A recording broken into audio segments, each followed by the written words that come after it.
Hello সবাইকে। আজকে মেঘলা আর বৃষ্টির ওয়েদারে দিনটা সবার কেমন কাটলো? আমার তো মোটামুটি কাটলো।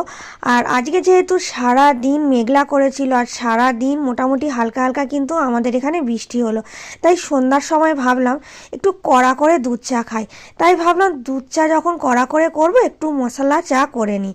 তাই কিছুই না, শুধু একটু চায়ের সাথে একটু তেজপাতা, আদা, ছোটো এলাচ আর তার সাথে দিয়েছিলাম, গোলমরিচ দিয়েছিলাম, আর কিছুই না। আর যেহেতু আমার ঠান্ডা লেগেছে আর গলার অবস্থাটাও না খুব একটা ভালো নয়, তাই যখন চাটা খেলাম সত্যি ভেতর থেকে এতটাই ভালো লাগলো যে কি বলবো। আর গলাটাও কিন্তু বেশ ভালো লাগলো, মানে যখন গরম চাটা খাচ্ছি গলা দিয়ে যখন নামছে, সত্যি একটা অন্য একটা অনুভূতি লাগলো। আর এরকম ওয়েদারে এই ধরনের একটা চা খেতে, কড়া করে চা খেতে কার না ভালো লাগে বলুন? আমার তো খুব ভালো লাগে। তো এই ভিডিওটা এই পর্যন্ত।